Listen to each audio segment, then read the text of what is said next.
Good morning to all. पिछला topic जैसे हमारा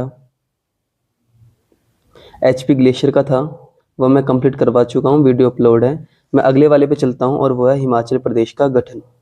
सबसे बड़ा चैप्टर है और काफ़ी अपने आप में बड़ा भी है। एचपी ऑर्गेनाइजेशन, हिमाचल प्रदेश का ऑर्गेनाइजेशन, किस तरह से हिमाचल बना, किस तरह से नहीं, किस तरह से अस्तित्व में आया, ये सब हमने आज पढ़ना है। ठीक है, लंबी वीडियो हो सकती है तो मैं भी इसकी पहले ही तैयारी कर लेता हूँ कि मैं थोड़ी सी ये पेज वगैरह ऐड कर लेता हूँ। बाकी देखते हैं क्या बनता है इसका भी। ठीक है, तो हम करें इसको स्टार्ट। Okay done. तो ये आ गया आपको समझ कि हिमाचल प्रदेश का गठन हमने पढ़ना है। सबसे पहली बात, थोड़े इंपॉर्टेंट चीज़ें। हिमाचल प्रदेश का जो नाम था वो दिया था किसने? दिवाकर दत्त शर्मा ने। उसके बाद हिमाचल प्रदेश की जो डिमांड करी थी वो किसने करी थी? ठाकुर हजारा सिंह ने। हिमाचल का नाम किसने रखा था? दिवाकर दत्त शर्मा। और डिमांड किसने करी? ठाकुर हजारा सिंह। कोई दिक्कत तो नहीं? थोड़ा एक रफली आइडिया लगा लो यहाँ पे। जैसे 1948 से 51 के बीच में हिमाचल क्या रहा? एक चीफ कमिश्नर एरिया रहा। क्या रहा? मुख्य निर्वाचन मुख्य आयुक्त एरिया। उसके बाद मतलब 3 साल तक ऐसे रहा। फिर 5 साल तक 1951 से 56 तक ये रहा सी स्टेट। जैसे ABCD 4 तरह की स्टेट थी, 56 में रीऑर्गेनाइज हो गया था। उसके बाद 15 साल 1956 से 71 तक रहा एज अ यूटी। और फिर 1971 से हिमाचल प्रदेश क्या आया? अस्तित्व में। इतना समझ आ गया आप सबको? ठीक, चलो आगे। 8 से 10 मार्च 1946, 8 से 10 मार्च 1946 मंडी को HHSRC की स्थापना होती है। Himalayan hill state regional council. Himalayan hill state regional council. 8 से 10 मार्च 1946 Mandi, Himalayan hill state regional council. इसकी जो अध्यक्षता करते हैं वो स्वामी पूर्णानंद करते हैं। मतलब प्रिसाइड कौन करते हैं या प्रेसिडेंट कौन होते हैं? Swami Purnananda, Himalayan hill state regional council की। इसके जो सेक्रेटरी होते हैं वो होते हैं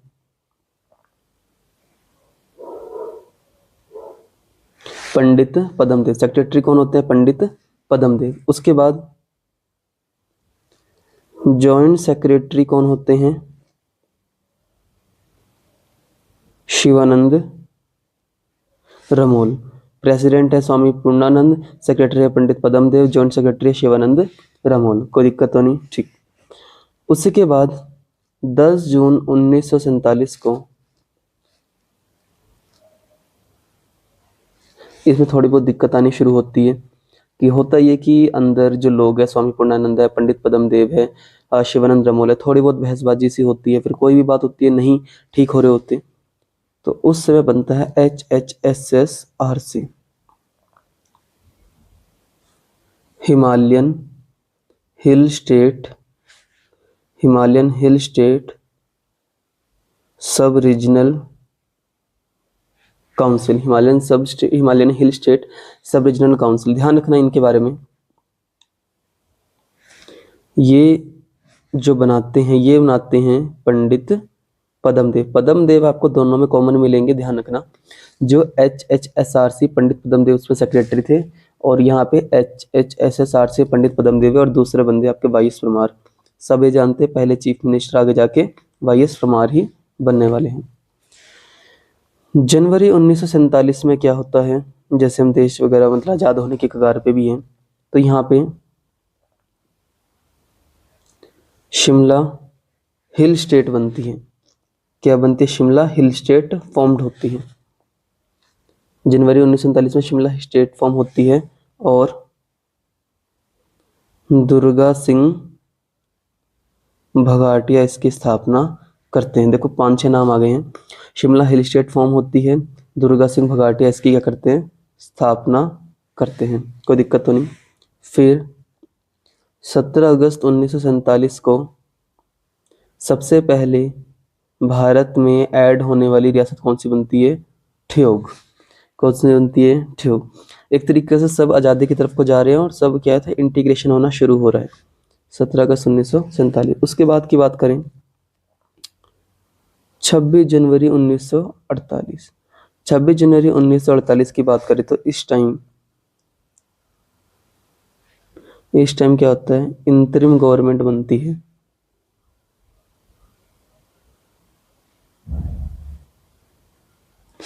क्या बनती है? इंतरिम गवर्नमेंट बनती है। इंतरिम गवर्नमेंट का मतलब कुछ नहीं होता, टेम्परेरी गवर्नमेंट को बोलते हैं।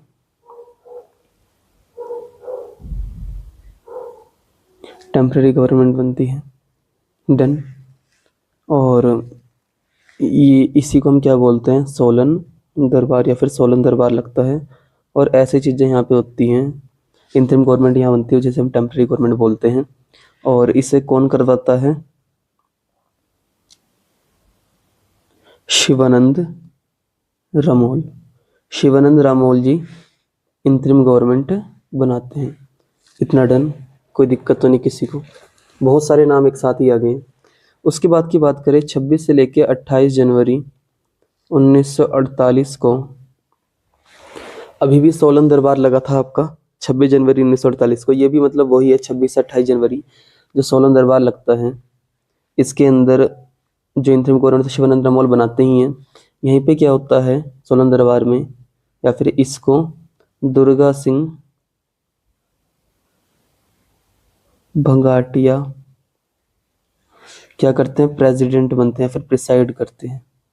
और यहीं पे क्या होता है, 27 हिल स्टेट को, जो 27 हिल स्टेट हैं, इनको मिला के एक हिमाचल बनाने की कोशिश करी जाती है कि मतलब सारी जो भी रियासतें हैं वो इकट्ठी हो जाएं। इनको इकट्ठा करने का काम करा जाता है। आई बात समझ? कोई दिक्कत तो नहीं। तभी हम बोलते हैं कि जो हिमाचल जो नाम है वो किसने रखा? दिवाकर दत्त शर्मा ने। और ये जो तरीका या फिर जो काम हुआ है वो यहीं पे ही हुआ है। दिवाकर दत्त शर्मा, यहाँ पे क्या रख देते हैं? हिमाचल नाम रख देते हैं 27 हिली रियासतों को मिला के। कब? 26 से 28 जनवरी। वही कब? सोलन दरबार में। आई बात समझ? ओके डन, इतना हो गया, सबको समझ आ गया। इसके बाद हम चलते हैं थोड़ी सुकेत की कहानी। इसमें सुकेत में क्या होता है? एक राजा होता है लक्ष्मण सेन। अब सबको अच्छा ही लगता है कि हम क्या है, राजा वगैरह हैं। तो लक्ष्मण सेन क्या काम करता है? मना कर देता है कि मैं भारत के अंदर मर्ज नहीं होने वाला, कुछ भी कर लो। तो होता क्या है, 16 फरवरी 1948, सबको जानते हैं सरदार वल्लभ भाई पटेल सेंट्रल गवर्नमेंट में होम मिनिस्टर की तरह बैठे हैं। उन्होंने सबको ढंग से समझाया, प्यार से और फिर हथियार से। तो 16 फरवरी 1948 को 48 घंटे का टाइम दिया जाता है। वो नहीं मानते तो वही चीज़ होनी थी। 18 फरवरी 1948 को कहती है फोर्स आ जाती है, मिलिट्री आ जाती है। डन। और इसके बाद ये कह सकते हैं कि यहीं पे क्या होता है, सुकेत सत्याग्रह भी होता है, जिसको लीड कौन करते हैं? 50 बार क्वेश्चन आ गया है, पंडित पदम देव। कभी कभी इनका क्वेश्चन नहीं होता कि पंडित पदम देव को क्या बोला जाता है?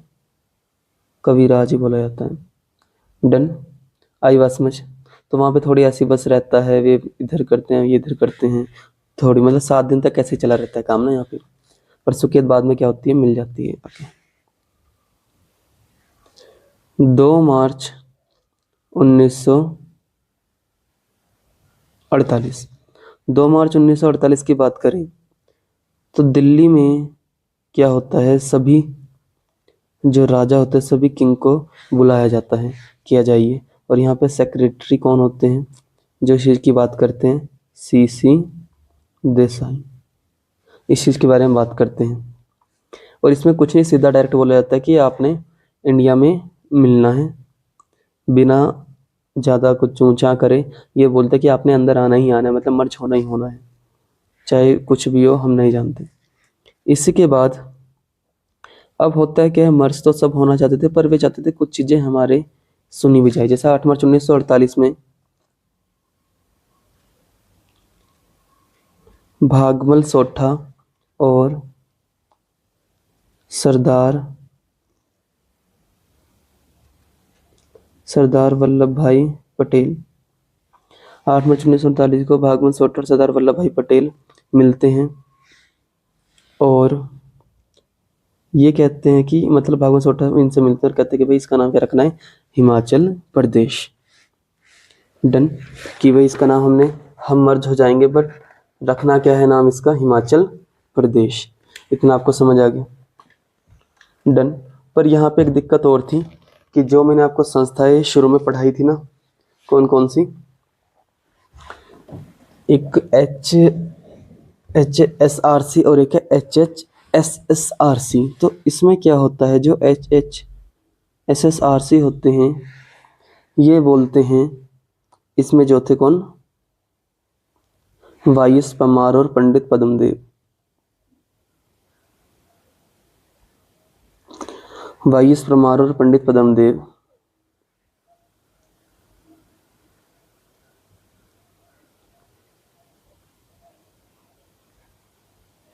वाईएस परमार और पंडित पद्मदेव हिमाचल प्रांत नाम रखना चाहते थे, इनके सदस्य थे। डन। बट ये मना किसने कर दिया था,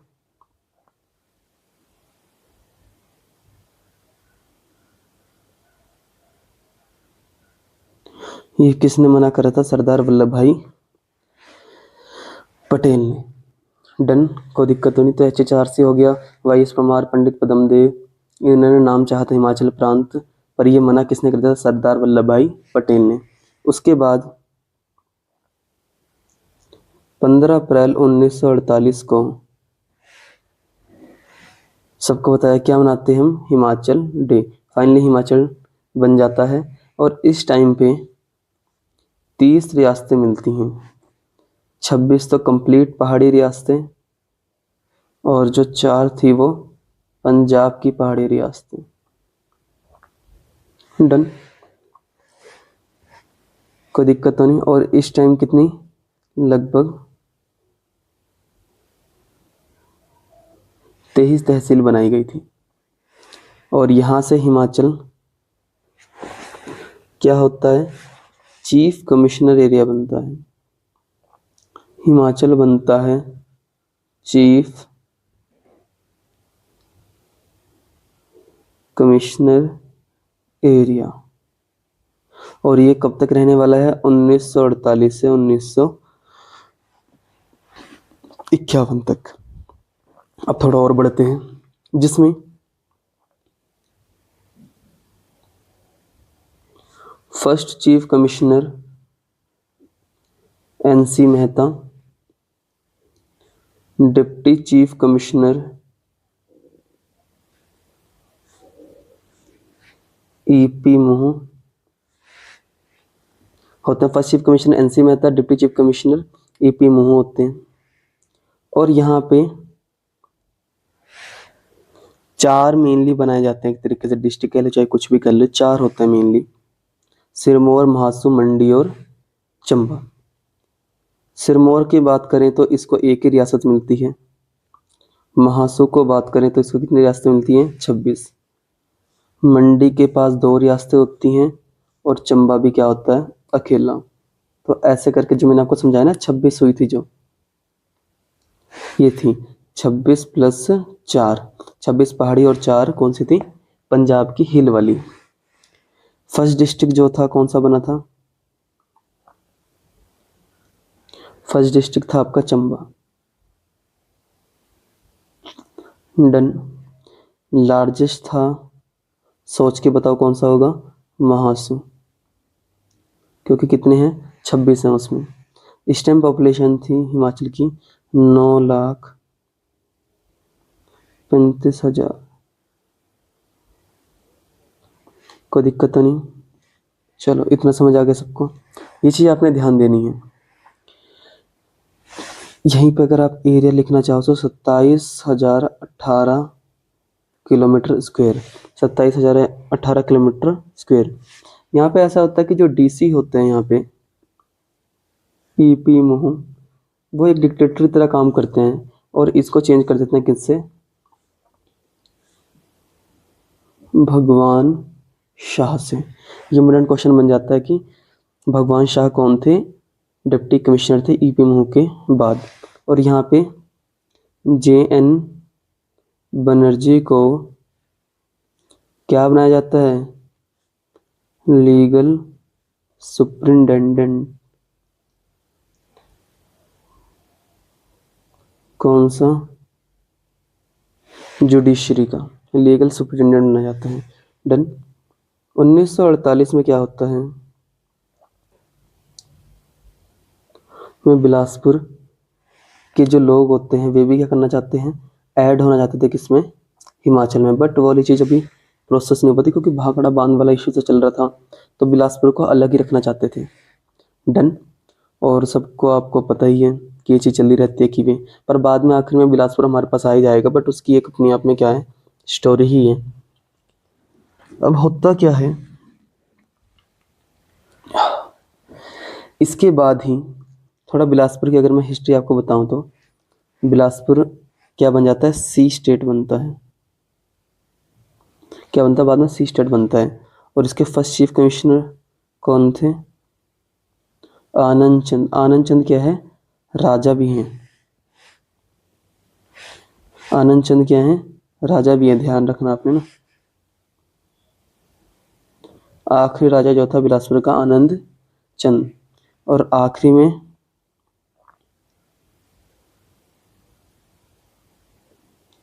श्रीचंद छाबरा क्या होते हैं यहाँ के पहले, deputy chief commissioner. Chief commissioner ये क्या बनते हैं, कमिश्नर, या फिर कह लो आप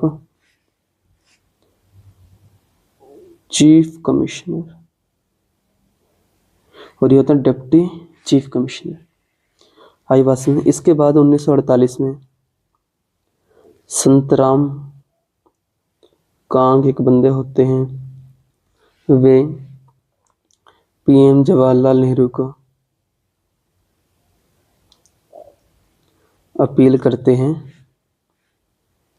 उनको अपील करते हैं कि बिलासपुर को किसका पार्ट बनाओ,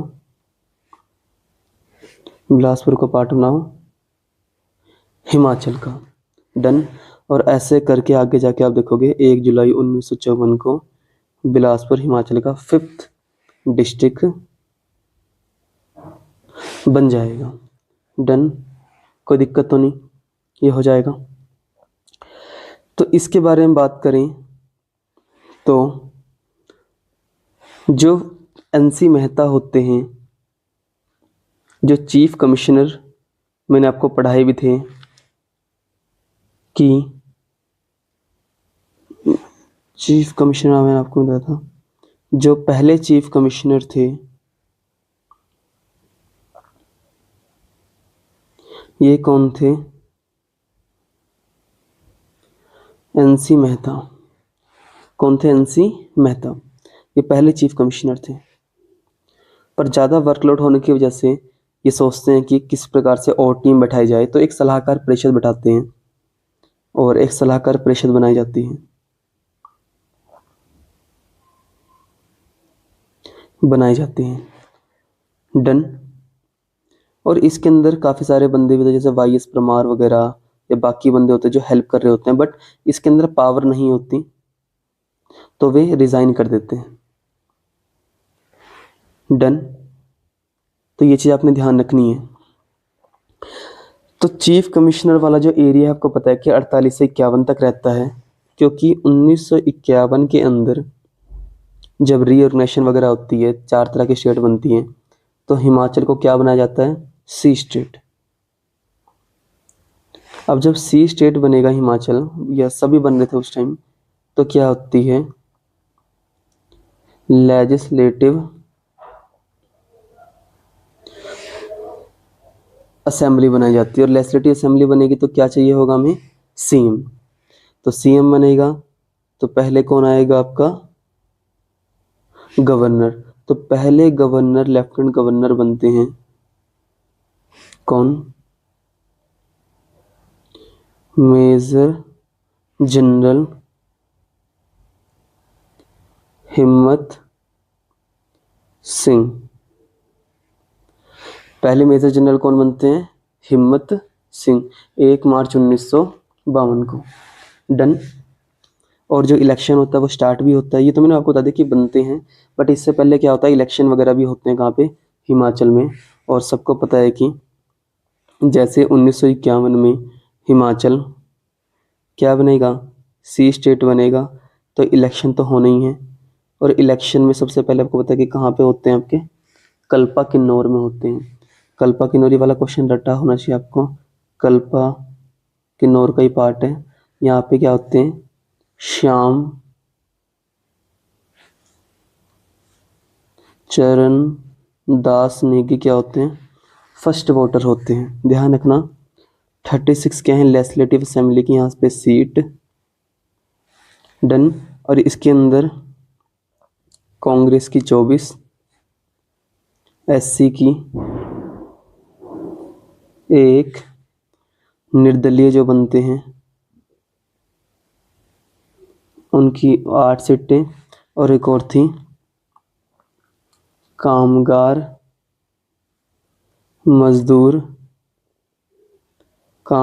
मजदूर पीपल पार्टी, इनकी होती है कितनी?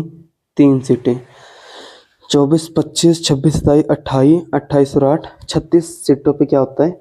इलेक्शन होता है। ये देखना आपने ना, कोई दिक्कत तो नहीं इसमें, ये कर देंगे। ठीक है, चलते हैं आगे। इलेक्शन पता ही है आपको कौन जीतने वाला है?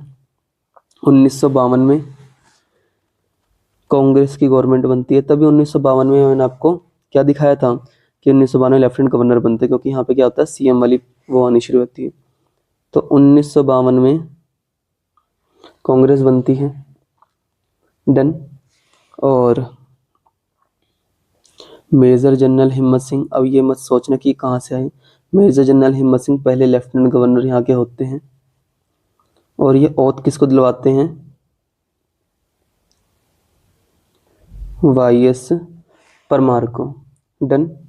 यहीं पे जो पहले स्पीकर बनते हैं पंडित जयवंत राम बनते हैं। डिप्टी स्पीकर जो बनते हैं कृष्णा चंद बनते हैं। और सेक्रेटरी केएल मेहता बनते हैं। आ रही बात समझ सबको? ये हो गया। उसके बाद बात करें थोड़े बहुत और पॉइंट। 1952 में जैसे ही सब काम स्टार्ट हो जाते हैं, तो राज्यसभा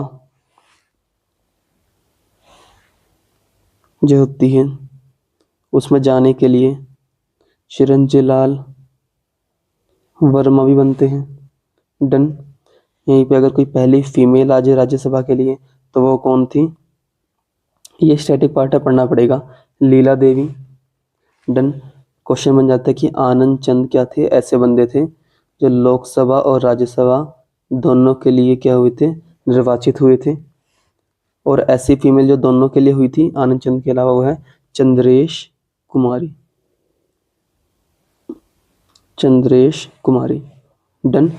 चिरंजीव लाल वर्मा राज्यसभा पहले मेल, लीला देवी पहली फीमेल, आनंद चंद पहले मेल दोनों में जाने वाले, चंद्रेश कुमारी पहली फीमेल दोनों में जाने वाली।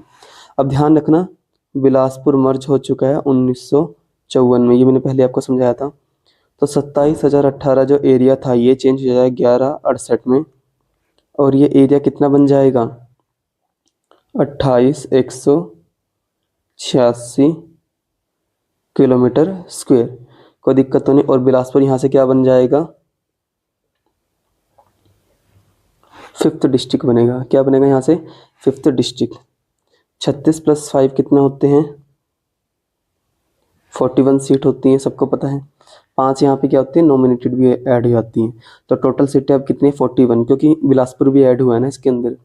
इसके बात करें तो सबको पता है कि 29 दिसंबर 1953 के अंदर काफ़ी सारे चेंजेस आने शुरू होते हैं।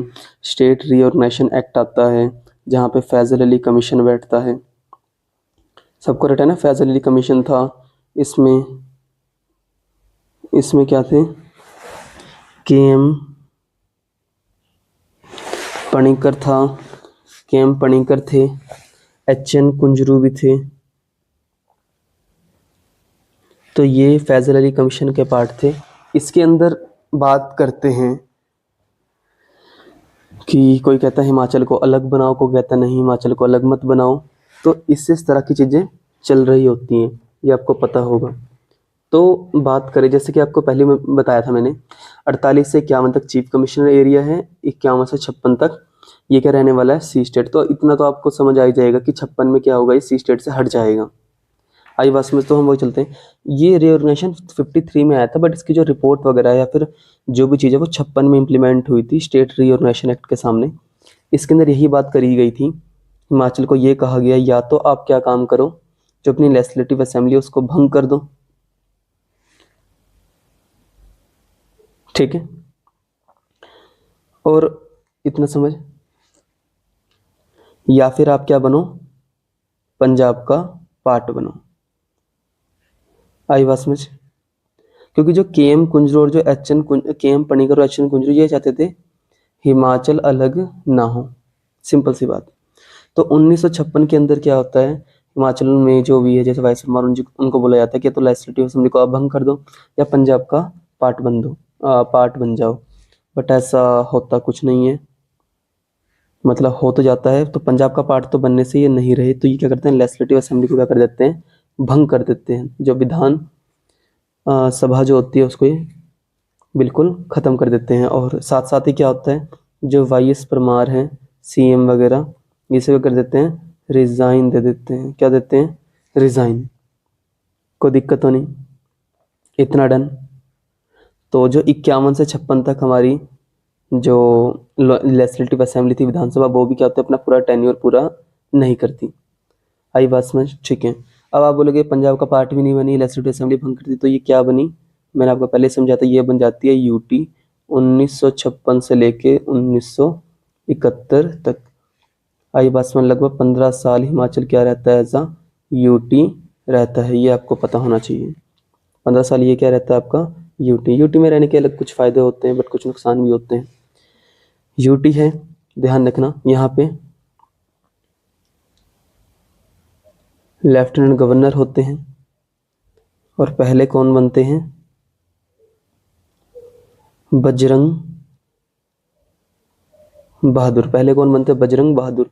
और सारी पावर किसके पास होती है, लेफ्टिनेंट गवर्नर के पास। आई बस में इससे पहले मैंने बताया था मेजर जनरल हिम्मत सिंह थे, पर वे तब थे जब सी स्टेट था। अब ये क्या बन गया, यूटी बन गया। सारी पावर किसके पास है, बजरंग बहादुर के पास है। इसी के अंदर कुछ कुछ छोटे मोटे चेंज हो रहे थे, जैसे 1 मई 1960 को क्या होता है, महासू का रीऑर्गेनाइजेशन होता है, काफ़ी बड़ा था, सबको पता है। तो इसमें से क्या निकलती है, किन्नौर डिस्ट्रिक्ट बनाते हैं, और ये हिमाचल की कौन सी डिस्ट्रिक्ट बनती है, छठी। डन। इसमें ध्यान रखना किन्नौर बनती है, और किन्नौर किससे बनती है, एक चीनी तहसील से। और इसमें रामपुर के 14 गांव मिला के क्या बना देते हैं, किन्नौर। क्या बनाते हैं आपका, किन्नौर। सबको समझ आ गया। तो यहाँ पे जब ये चीज़ें चल रही होती हैं, तो यहाँ पे लाल बहादुर शास्त्री जी एक लाइन बोलते हैं कि स्वतंत्रता देनी है तो खुले दिल से दो। ये मतलब कही जाती है वाली लाइन ना, कि इस तरह की बात है। और यहीं पे क्या होता है, 1963 में जब सेंट्रल गवर्नमेंट की तरफ इलेक्शन चल रहे होंगे, तो वो यही बात करते हैं कि अगर वे जीत जाते हैं तो हिमाचल प्रदेश को क्या बना देंगे, लेजिस्लेटिव असेंबली, या फिर क्या बना देंगे, एक स्टेट बना देंगे। क्या बना देंगे, स्टेट बना देंगे। आई बात समझ, कोई दिक्कत तो नहीं। ठीक। तो अब जो इलेक्शन है 43 सीट पे होता है, 41 इलेक्शन वाले और 2 नॉमिनेशन वाले। कोई दिक्कत तो नहीं इसमें? डन। चलो, ये सब आपको समझ आ गया अच्छे से। अब यहाँ पे ये यूटी है, अब यूटी होती है तो यहाँ पे क्या होता है, इलेक्शन होंगे, और इलेक्शन में क्या होता है, फिर से जो वाईएस परमार है वो क्या होते हैं, जीत जाते हैं। और जीतने के बाद तो आपको पता है इसमें क्या क्या चीज़ चेंजेस आएंगे, जैसे वो तो बन जाएंगे, मतलब कुछ और चेंजेस इस टाइम आने शुरू होते हैं। जैसे 1965 में क्या आता है, एक पंजाब रीऑर्गेनाइजेशन एक्ट आता है। क्या आता है, पंजाब रीऑर्गेनाइजेशन एक्ट। और इसके अंदर सबसे ज़्यादा फायदा क्या होता है हिमाचल को, लगभग इम्प्लीमेंट तो आएगा 1 नवंबर 1966 को। और इसके अंदर ध्यान रखना आपने, जो इसके चेयरमैन थे वो थे जेसी शाह, और जो प्रेसिडेंट थे वो थे हुकुम सिंह। डन, आई बात समझ। और इस एक्ट के अंदर क्या होता है, हिमाचल में अपील होती है क्या बनाने की, ग्रेट हिमाचल बनाने की। और डिमांड इसमें 4 चीज़ों की करते हैं, कुल्लू, कांगड़ा, लाहौल स्पीति और शिमला की। याद रखना, KKLS, कुल्लू, कांगड़ा, लाहौल स्पीति और शिमला। और ये बन भी जाते हैं, तभी हम 1 नवंबर 1946 को क्या मनाते हैं, पहाड़ी दिवस ही मनाते हैं। तभी क्या मनाते हैं, पहाड़ी दिवस, 1 नवंबर 1966। खास बात इसकी क्या है कि काफ़ी सारा जो एरिया है वो हिमाचल को मिलता है। जैसे मैं देखो यहाँ डिटेल में लिखवा रहा हूँ, होशियारपुर, जो अंबाला है ना, अंबाला से मिलता है कंडा घाट यहाँ शिमला से जाते हुए हम देखते हैं, कंडा घाट जो सोलन में है। और नालागढ़ तो आज देखो कितना इंडस्ट्रियल एरिया है। गुरदासपुर में डलहौजी और बखलोह छावनी, डलहौजी कांगड़ा के अंदर आ जाएगा, उधर पर चंबा की तरफ। बखलो छावनी भी क्या है, चंबा में ही है। उसके बाद होशियारपुर से मिलता है ऊना, अम्ब,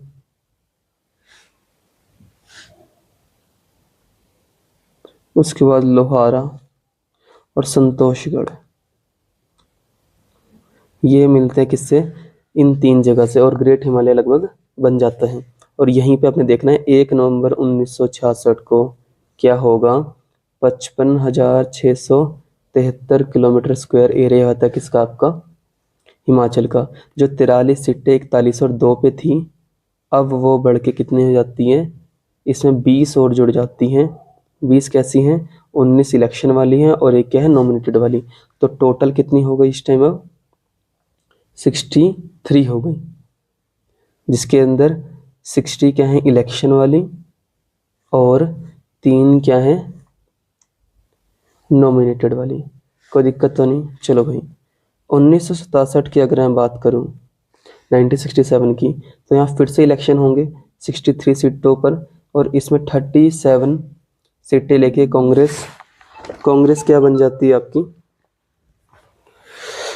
कांग्रेस यार इतना। तो 1967 में मैंने आपको कहा था 63 हमारी टोटल सीट्स थी, जिसमें 37 कांग्रेस विन करती है और वो इलेक्शन जीत जाती है। यहाँ पे अपने ध्यान रखना है कि वाईएस परमार जो सीएम रहे हैं हिमाचल के सबसे ज़्यादा बार, ये लगभग 4 बार सीएम बने हैं। जैसे एक बार तो 1952 थे first time, then 1963 and after that in 1967। तो ये आपके 3 टाइम क्या रहे हैं, आपके सीएम रहे हैं। इतना हो जाएगा सबका। तो ये थर्ड इलेक्शन से अगेन कांग्रेस जो थी वो जीत गई थी। इसके बाद बात करें 24 जनवरी 1968, इस दिन क्या होता है, जो लेजिस्लेटिव असेंबली होती है, विधान सभा होती है, यहाँ पे क्या होता है, कंप्लीट स्टेट का प्रस्ताव रखा जाता है। और इसी के बाद 31 जुलाई 1970 को ये जो प्रोसेस है लेजिस्लेटिव असेंबली से उठ के ये चल जाता है कहाँ पर, पार्लियामेंट के लिए, क्योंकि पार्लियामेंट ही इस चीज़ को डिसाइड करती है। जैसे कि हम पॉलिटी के अंदर पढ़ते हैं कि जो आर्टिकल 1 है यूनियन एंड स्टेट, इस तरह के काफ़ी ज़्यादा हैं। तो इसके बाद अगर मैं बात करूँ 18 दिसंबर 1970 को क्या होता है, ये पार्लियामेंट में पास हो जाता है। ये क्या होता है, पार्लियामेंट में पास हो जाता है कि ये बिल्कुल सही है। और उसी के तुरंत बाद 25 जनवरी 1971 को जो इंदिरा गांधी हैं वो हिमाचल आते हैं। और यहाँ पे जो रिज मैदान है जहाँ से मैं खुद डेली क्रॉस करता हूँ, जो रिज है वहाँ का जो गिरजाघर है चर्च से, वहाँ से खड़े होके हिमाचल को 18th स्टेट बना दिया जाता है, मतलब स्टेटहुड डे मनाया जाता है। तभी हम 25 जनवरी को भी हिमाचल डे मनाते हैं, या फिर हिमाचल डे ना करके हम हिमाचल स्टेटहुड डे मनाते हैं।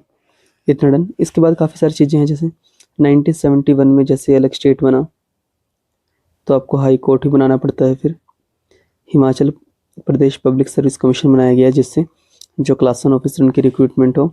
उसके बाद Himachal Pradesh state electricity board, उसकी स्थापना भी साथ साथ हुई। यहाँ पे हाई कोर्ट की बात करें तो जो हमीदुल्ला बेग हैं वो क्या बने, फर्स्ट जज बने। और फर्स्ट फीमेल का आपको सबको नाम रटा है, वो कौन है, आपके लीला सेठ। इतना आगे समझ आप सबको, ठीक। HPSC की बात करें तो KS कटोच फर्स्ट चेयरमैन बने थे इसके। इतना डन। 1971 में ही जैसे कि कंप्लीट स्टेट बन गया, तो जो आपकी लेफ्टिनेंट गवर्नर की पोस्ट है जो कि केवल यूटीज़ में होती है, उसको ख़त्म करके जो न्यू पोस्ट है वो किसकी बनाई गई, गवर्नर की। और गवर्नर के अंदर भी जो सबसे पहले गवर्नर बने वो बने S चक्रवर्ती। इसके बाद भी लेजिस्लेटिव असेंबली के जो स्पीकर बने थे पहले, वे बने थे देशराज महाजन। कौन बने थे, देशराज महाजन। डन, कोई दिक्कत तो नहीं। इसके बाद आप सबको पता है कि 1 सितंबर 1972 आता है, और यहाँ पे क्या होता है, कांगड़ा में 2 हिस्से और बनते हैं, एक ऊना और एक हमीरपुर। ऊना हमीरपुर बनता है, और महासू का नाम बदल के क्या हो जाता है आपका, सोलन। महासू वैसे काफ़ी बड़ा था पर सोलन हो गया, कुछ पार्ट शिमला में गया। जो लेजिस्लेटिव असेंबली 63 थी, इसको बढ़ा के 68 कर देते हैं, और ये सारी की सारी क्या होती हैं, इलेक्शन वाली ही होती हैं कंप्लीट। इसके अंदर जैसे हम सीटों का बंटवारे भी करें तो किस तरह से हुआ ये रटने का तरीका, सिरमौर, हमीरपुर, सोलन, ऊना, चंबा। ये जो 5 हैं, इन सब की 5-5 सीट्स हैं लेजिस्लेटिव असेंबली की। और उसके बाद बात करें स्टार्टिंग से, तो कांगड़ा के पास सबसे ज़्यादा 15, मंडी के पास कितनी 10, शिमला के पास 8, कुल्लू और बिलासपुर के पास 4, और लाहौल स्पीति और किन्नौर के पास 1-1। तो ऐसे करके टोटल सीटें कितनी हुई आपकी 68, और ऐसे करके कंप्लीट आपका हिमाचल का ऑर्गेनाइजेशन भी हो गया। Thank you.